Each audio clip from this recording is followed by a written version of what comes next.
তো এটা করলে খুব সুবিধা হয় টিচারদেরও দেখতে এবং স্যার ভাবে যে না ছেলেটা খুব ভালো করে প্রেজেন্ট করেছে, তো নাম্বার অনেকটা বেশি ক্যারি। অবশ্যই কন্টেন্ট তো তোমার থাকতে হবে, কন্টেন্ট না থাকলে শুধু সাজিয়ে তো লাভ নেই। বাট অনেক সময় কন্টেন্ট থাকা সত্ত্বেও ভালো নাম্বার পাওয়া যায় না, কারণ তার প্রেজেন্টেশন ভালো হয় না খাতা, ঠিক আছে? তো এটা মাথায় রাখবে। ভূগোলের ক্ষেত্রে খুব ইম্পর্টেন্ট হচ্ছে ভারতের ম্যাপটা, যে কোশ্চেনে ভারতের ম্যাপ লাগবে বা কোনো ছবি যেখানে দেওয়া যেতে পারে অবশ্যই সেখানে ছবি দেবে। আমি নিজে করতাম, আমাদের স্কুলে নরোত্তম বাবু ছিল, নরোত্তম স্যার ছিলেন, তো তিনি খুব বলতেন যে ছবি সবসময় ইম্পর্টেন্ট। তো ধরো একটা 3 নম্বরে একটা কোশ্চেন আছে, তো 3 নম্বরের কোশ্চেনটা লিখলে সাইডে একটু ছোট্ট জায়গা করে, ছোট্ট করে, এমন না যে বিশাল ভালো তোমার ছবি আঁকতে হবে, ঠিক আছে? একটা ছোট্ট বাস্ক করে ওখানে একটা তুমি সুন্দর করে মানে জাস্ট নর্মালি বোঝানো যায় যে এই জিনিসটা এটা রয়েছে, তো এই জিনিসটা এখানে আমি লিখেছি, ঠিক আছে? ধরো শরীয়তকে বৃষ্টিপাত রয়েছে, তো শরীয়তকে বৃষ্টিপাতের একটা ছবি, একটা পাহাড় দিয়ে এঁকে ওখানে একটা এঁকে দিলে, ঠিক আছে? তো এরকম ভাবে। হাই লিটল চ্যাম্প 2026 মাধ্যমিক অ্যাসপিরেন্টস, খুব টেনশন আছে বলো? বুঝতে পারছি। আজকে সোমবার 26 জানুয়ারি, নেক্সট সোমবার 2 ফেব্রুয়ারি তোমাদের এক্সাম, মাত্র আর 1 সপ্তাহ। আমি রিলেট করতে পারছি, 2016 সালে আমি মাধ্যমিক দিয়েছিলাম, তো সেই সময়টায় এরকম 1 সপ্তাহ আগে আমি কীরকম অ্যাকচুয়ালি ফিল করছিলাম। তো সত্যি কথা বলতে মাধ্যমিকটা হচ্ছে জীবনের একটা ফার্স্ট একটা এরকম এক্সাম, যেটা কিনা ঘরের থেকে অনেকটা দূরে গিয়ে নিজের স্কুল থেকে বেরিয়ে অন্য একটা স্কুলে সিট পড়ে, তো সেখানে গিয়ে দিতে হয়। তো তুমি যেমনটা ফিল করছো সেটা একদম ফিল করাটা স্বাভাবিক। হয়তো অনেকে বড় হয়ে যাওয়ার পর বুঝতে পারে না যে মাধ্যমিক এক্সামটা কীরকম, বাট আমি এখনও মনে করি যে এত বড় বড় এক্সামের পরে দিয়েছি, এরপরে উচ্চ মাধ্যমিক দিয়েছি, নিট দিয়েছি, প্যারামেডিক্যাল এক্সাম দিয়েছি, কলেজের এক্সাম দিয়েছি, বিভিন্ন রকমের এক্সাম দিয়েছি বড় বড়, বাট ওই শুরুর যে এক্সামটা মাধ্যমিকটা না, এটা হচ্ছে একদম ইনিশিয়াল পয়েন্ট। এটা সত্যি অনেক ভয়ের লাগে যে কি হবে কি হবে। সারা বছর আমরা প্রিপেয়ার করেছি এটার জন্য, অনেক ভালো করে প্রিপারেশান নিয়েছি, বাট মনের মধ্যে একটা ভয় কাজ করে। আর সবথেকে বড় কথা হচ্ছে এই এক্সামটা এরকম এক্সাম যেটা আশেপাশে সবাই জিজ্ঞাসা করে, ইভেন মা বাবা তো জিজ্ঞাসা করবেই, তোমার আত্মীয় স্বজন জিজ্ঞাসা করবে তো ঠিকই, আশেপাশে পাড়ার সবাই জিজ্ঞাসা করবে যে ভাই কত নাম্বার পেলি, বাবু তোমার কত নাম্বার হলো মাধ্যমিকে, তুমি স্টার মার্কস পেয়েছো কিনা, কত নাম্বার পেয়েছো, তুমি কত পার্সেন্ট নাম্বার পেয়েছো, তো সবাই জিজ্ঞাসা করে। তো একটা প্রেশার অল টাইম থাকে। তো আমার এখনও মনে আছে 2016 সালে আমি মাধ্যমিক দিয়েছিলাম, তো আমি পেয়েছিলাম হচ্ছে 631 আউট অফ 700, তো 90%-এর আশেপাশে। তো সেই সময় আমি তো খুব পড়তাম, সত্যি কথা বলতে আমি তো খুব পড়তাম মাধ্যমিকের সময়টায়। যেহেতু ফ্যামিলির কন্ডিশন খুব একটা ভালো ছিল না, তো ঠিক করেছিলাম মাধ্যমিকটা খুব ভালো করে দেবো, তাহলে কিনা ভালো একটা স্কুলে চান্স পাবো, মানে সায়েন্স নিয়ে পড়তে পারবো, তো তারপর থেকে হয়তো লাইফটা একটু ইজি হবে, এরকমটা ভেবেছিলাম। বাট অ্যাকচুয়ালি নাম্বার টাম্বার অতটা ম্যাটার করে না। হ্যাঁ, এটা সত্যি কথা বলতে। তোমরা আর 1 সপ্তাহ পরে এক্সাম দিতে যাবে, এরকম লাস্ট মুহূর্তে সেটাগুলো বলার অনেকে ভাববে যে ঠিক না, কি নাম্বারই ম্যাটার করে না, এসব বলা ঠিক না। বাট সত্যি কথা বলতে মাধ্যমিকের নাম্বার কোনোদিনও কোনো জায়গায় কোনো কাজে লাগে না। শুধু 11-এ একটা অ্যাডমিশন নিতে স্কুলে লাগে। তো অবশ্যই ভালো নাম্বার পেলে যাদের ইচ্ছা সায়েন্স নিয়ে এগোনোর তারা হয়তো সায়েন্স নিয়ে পড়তে পারবে কোনো ভালো স্কুলে। হয়তো যারা একটু কম পাবে তারা হয়তো অন্য কোনো স্কুলে চান্স পাবে। শুধু এইটুকু জায়গাতেই লাগে, এছাড়া আর কোনো জায়গাতে লাগে না তেমন কোনোভাবে। বাট এই 7 দিনে কিরমভাবে কি থাকা উচিত, অ্যাকচুয়ালি ভিডিওটা তাই নিয়েই যে লাস্ট 7 দিনে কিরমভাবে কি থাকা উচিত, আমি কিরমভাবে ছিলাম। আমার এখনও মনে আছে আমার ইতিহাস না জীবন বিজ্ঞান কিছু একটা পরীক্ষার আগে এরকম আমার শরীর খারাপ হয়ে গেছিলো, খুবই পায়খানা বমি হয়ে গেছিলো। তো সেইগুলো যাতে অ্যাভয়েড করা যায়, তো সেই নিয়েই ভিডিওটা। তো এখন নতুন করে পড়ার তো কিছুই নেই, যা পড়ার অলরেডি পড়ে ফেলেছো তোমরা। এমন না যে এখন কোনো একটা সিলেবাসে কিছু পার্ট বাকি আছে সেটা পড়ছো, এরকম তো কখনোই হবে না। জাস্ট রিভিশন করতে হবে। এবং এমন আমি একটা কথাই বলবো এই সময়, কতগুলো জিনিস সেগুলো মেনে চলা উচিত, সেটা হচ্ছে প্রতিদিন প্রপারলি ঘুমানো। কারণ একটা প্রেশার তো অল টাইম থাকে। ইভেন আমি রিসেন্টলি নিট টিট দিয়েছি, তো সেই সময় আমার প্রেশার ছিল, মাধ্যমিকের সময় আমার আরও বেশি প্রেশার ছিল। তো প্রতিদিন ঘুমানোটা খুব ইম্পর্টেন্ট। প্লিজ 6 থেকে 7 ঘন্টা বাবু ঘুমাও। এমন করো না যে সারাদিন পড়ছো, এরকম করো না। ঘুমাও একটু ভালো করে, 6-7 ঘন্টা ঘুমাও। তাহলে কি না মাথাটা একটু ঠান্ডা থাকবে। পরীক্ষার এক্সামে গিয়ে ঠিক করে যেটা পড়েছো সেটা বলে না সেই বমি করে দিয়ে আসতে পারবে, যেটা পড়েছো সেটা নিগড়ে দিয়ে আসতে পারে পরীক্ষার হলে গিয়ে। তো ঘুমাও একটু ভালো করে, প্রতিদিন নির্দিষ্ট টাইম করে পড়ো এবং সঠিক খাবার খাও। এরকম না যে বাইরের জাঙ্ক ফুড খেয়ে যাচ্ছ, এরকম করো না প্লিজ। লাস্ট 1 সপ্তাহ আগে শরীর খারাপ হয়ে গেলে খুব সমস্যা হয় না? তো প্লিজ ঘরের ঘরোয়া রান্না খাও এবং বাইরের খাবার খুব একদমই অ্যাভয়েড করো। ডাল ভাত যা বাড়িতে রান্না করছে সেটা খাও। আর যেটা বলবো রিভিশন, অবশ্যই সাবজেক্ট ধরে রিভিশন করো। এখনও 1 সপ্তাহ বাকি। তো লাস্ট 2 দিন আগে মানে সোমবার তোমাদের যদি এক্সাম হয়, তো শনিবার রাতের থেকে ফার্স্ট পেপার, যাদের ফার্স্ট পেপার বাংলা তারা বাংলা অবশ্যই শনিবার রাতের থেকে পড়বে। বাট তার আগে পর্যন্ত সব সাবজেক্ট মানে এই লাস্ট উইকে প্রতিদিন একটা করে সাবজেক্ট, বা যারা ডিভাইড করে দিয়েছো যে তোমার এই পার্টটুকু মানে ধরো সোমবার থেকে, ধরো আজকে সোমবার থেকে শনিবার পর্যন্ত তোমার 5 দিন বা 6 দিন আসছে, তো সোম মঙ্গল বুধ বৃহস্পতি শুক্র শনি। তো দিন আসছে, তো দিনের মধ্যে তোমরা যদি পার্ট ভাগ করে নাও যে সোমবার বাংলার এতটুকু পড়বো, ইতিহাসের এতটুকু পড়বো, ভূগোলে এতটুকু পড়বো, এইভাবেও এগোতে পারো। তাহলে কি না, প্রত্যেকটা সাবজেক্ট সঙ্গে নিয়ে যাবে। বা এরকমও করতে পারো, প্রত্যেকটা সাবজেক্ট একবার করে এক দিন ধরে পুরো রিভিশন করে নিতে পারো। যে কোনো একটা প্রসেস যেটা তুমি এতদিন ধরে ফলো করেছো সেটাই করো। আর শনিবার থেকে পুরোপুরি যেটা তোমার ফার্স্ট পেপার সেটা পড়বে শনিবার রাতের থেকে, এবং রবিবার দিনও পড়বে। তোমাদের দুটো এক্সামের আগে ছুটি থাকে, আমাদের সময় থাকতো, এখনও ঠিক তাই আছে। একটা হচ্ছে ইতিহাসের আগের দিন, একটা হচ্ছে অঙ্কের আগের দিন। যাদের অঙ্ক নিয়ে খুবই ভয় লাগে, আমার লাগতো না সত্যি কথা বলতে, কারণ অঙ্ক ম্যাথ আমার ফেভারিট সাবজেক্ট ছিল। তো যেটা অঙ্ক নিয়ে ভয় লাগে তারা প্লিজ ভালো করে একটু প্র্যাকটিস করে যাও।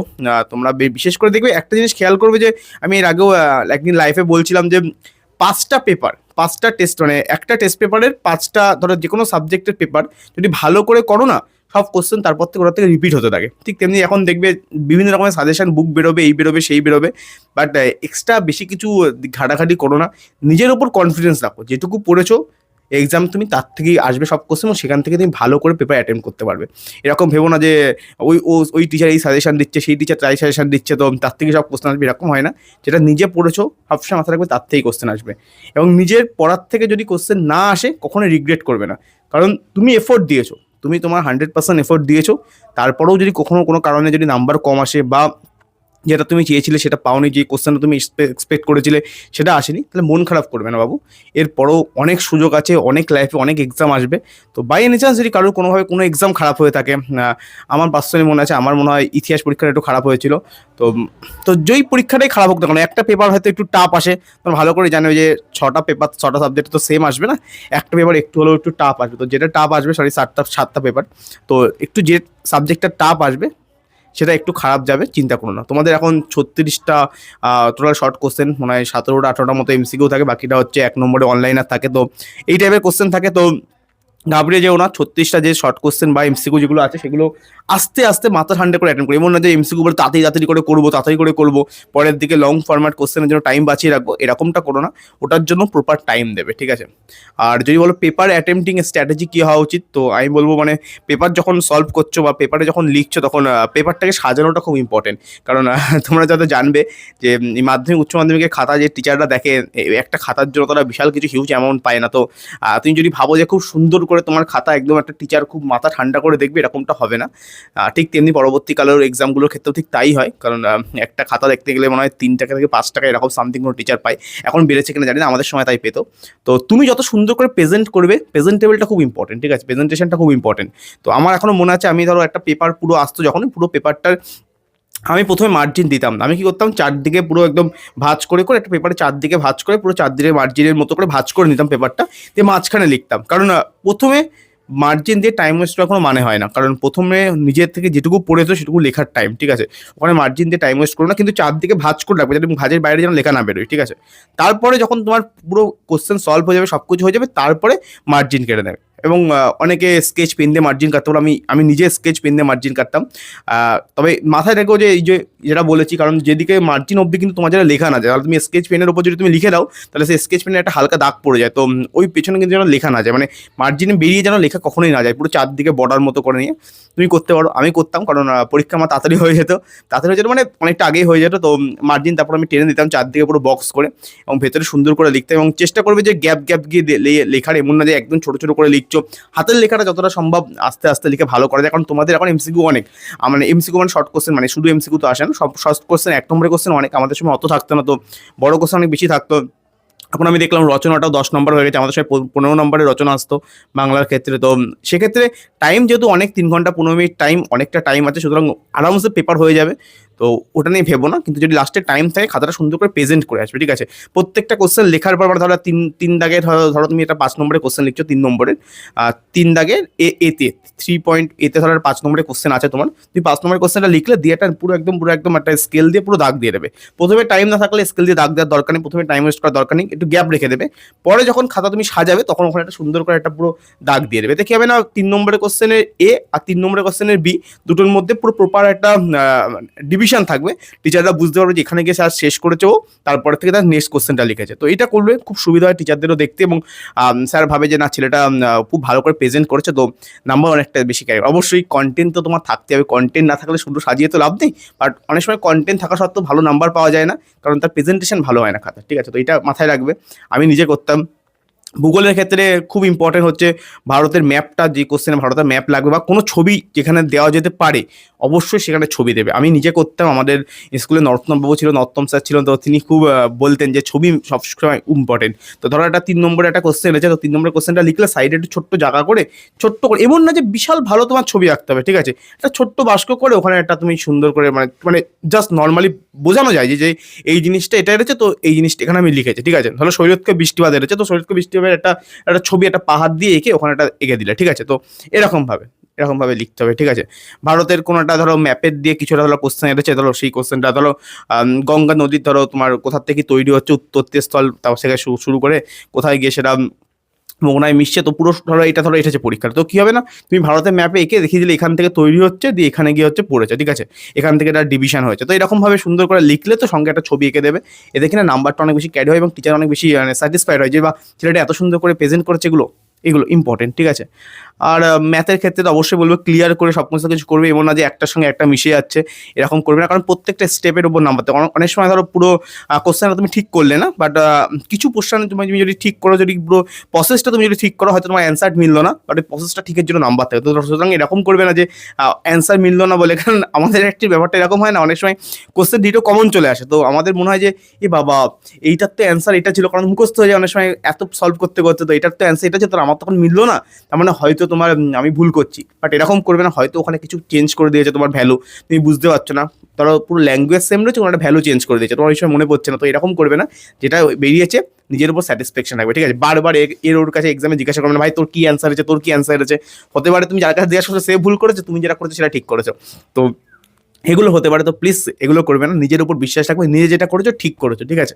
হ্যাঁ, তো এটাই বলবো। ঠিক তেমনি অঙ্কগুলোও ঠিক প্রত্যেকটা এক একটা অঙ্ক শেষ হবে, সঙ্গে নিচে হচ্ছে আন্ডারলাইন করে দেবে, মানে আন্ডারলাইন মানে কি, নিচে পুরো গ্যাপ মানে মানে পুরো ডিভিশন করে দেবে যে এখানে অ্যান্সার শেষ হয়ে গেল, যে পরেরটা শুরু করছো। প্রথমে যদি লাইন টানার টাইম না থাকে স্কেল দিয়ে ওটা রেখে দেবে, একটু গ্যাপ রেখে দেবে, মানে ধরো এই কোশ্চেনটা ধরো একটা ধরো পেপারে এই পর্যন্ত জায়গাতে একটা কোশ্চেন শেষ হচ্ছে, নিচের কোশ্চেন এখান থেকে স্টার্ট করে, তো মাঝখানে একটা গ্যাপ রাখবে, ওই গ্যাপে ওই সাদা জায়গাটাতে পরে একটা মাঝখানে একটা পুরো আন্ডার মানে পুরো একটা ডিভিশনের দাগ দিয়ে দেবে, ঠিক আছে, স্কেল দিয়ে। এতে কি হয় না, বুঝতে সুবিধা হয় যে তোমার কোথা থেকে মানে ছেলেটা শেষ করেছে, কোথায় গিয়ে শুরু করছে।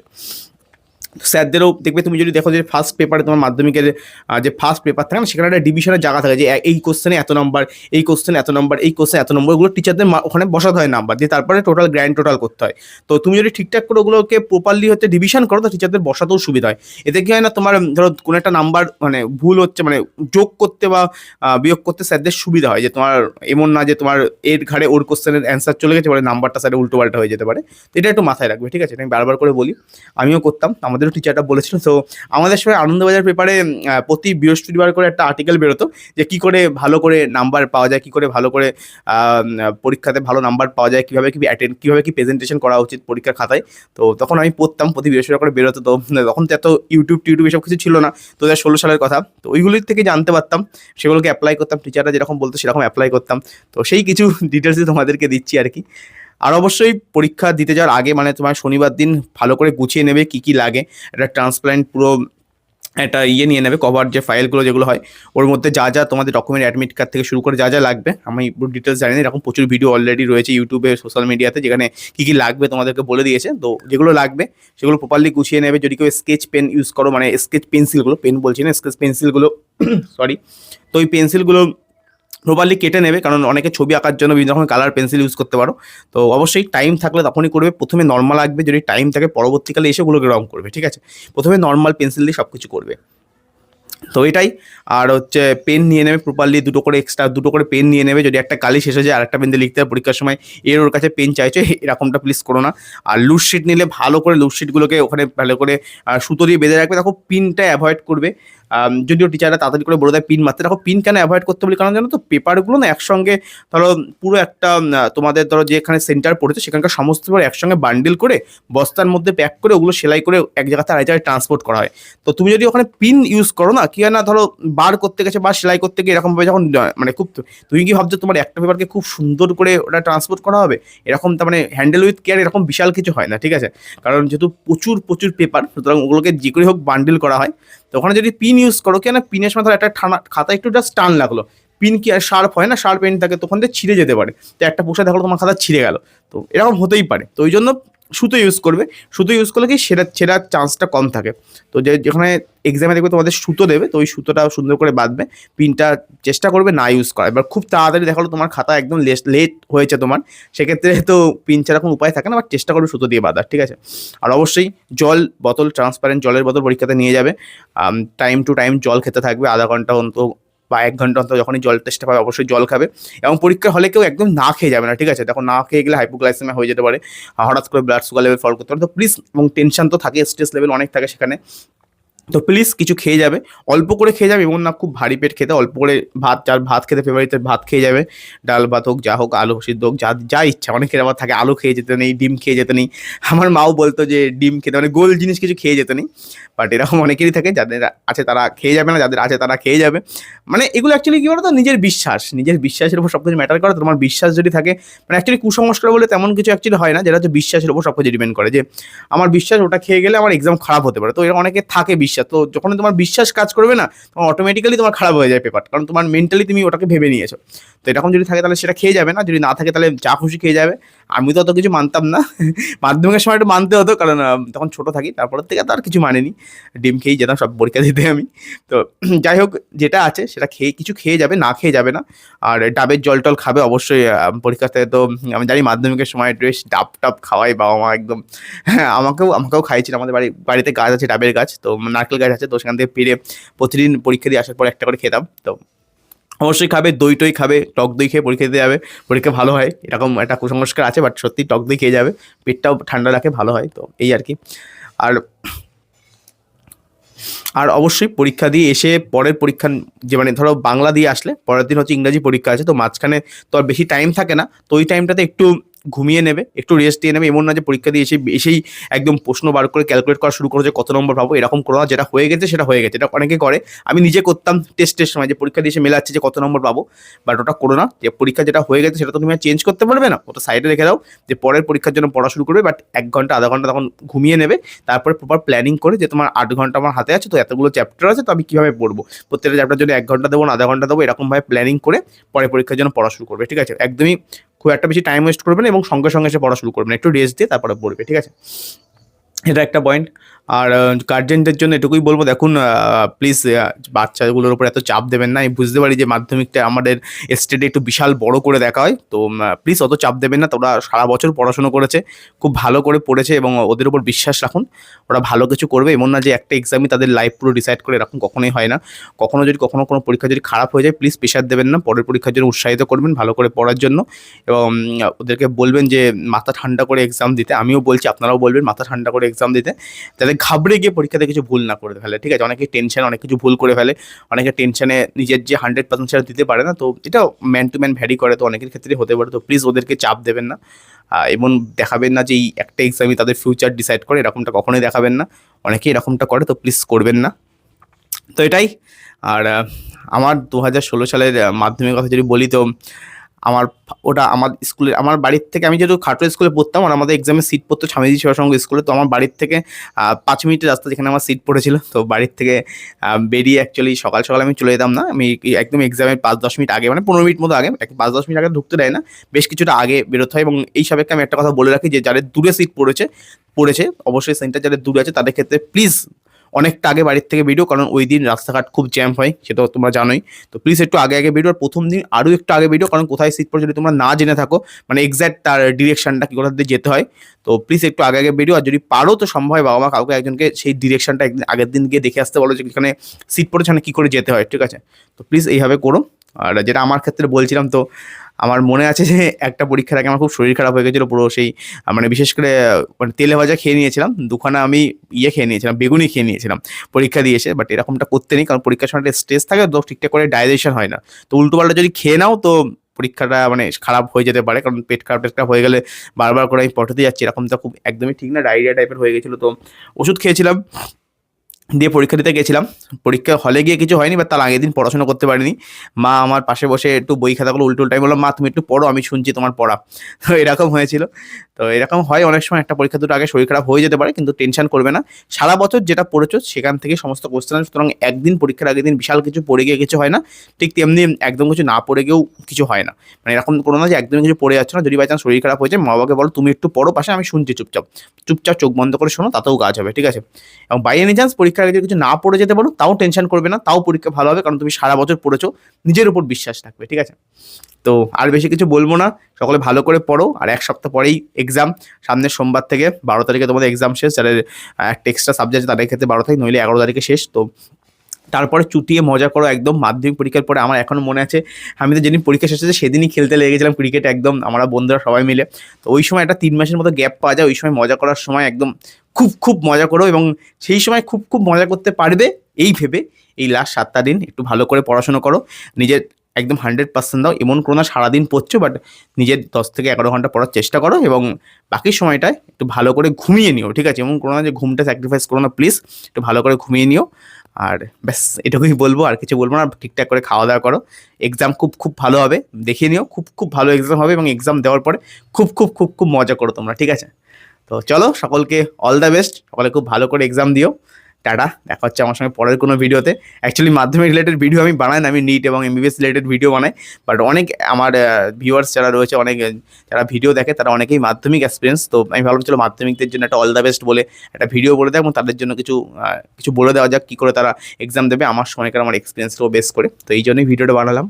তো ভালো লাগলে অবশ্যই লাইক করে দিও, এবং চ্যানেলে যদি কখনো কেউ নতুন হয়ে থাকো তাহলে প্লিজ সাবস্ক্রাইব করে যেও। এখানে আমি অনেক ব্লগ বানাই, অনেক কমেডি শর্টসও বানাই। আমার নিজের লাইফটাকে, আমি লাইফস্টাইলটাকে এখানে তুলে ধরি, ক্যামেরাতে ক্যাপচার করি, এবং নিট রিলেটেড কন্টেন্ট বানাই, এমবিবিএস রিলেটেড কন্টেন্ট বানাই। তো ঠিক আছে, চলো টাটা, বাই বাই। সবাই ভালো করে পড়ো, বাই। অল দ্য বেস্ট সকলকে। খুব খুব ভালো করে এক্সাম দিও। আশীর্বাদ করছি তোমাদের সকলকে, এবং তোমার গুরুজন ভগবান সকলেই তোমাদেরকে আশীর্বাদ করছি। খুব ভালো করে এক্সাম দিও, বাই।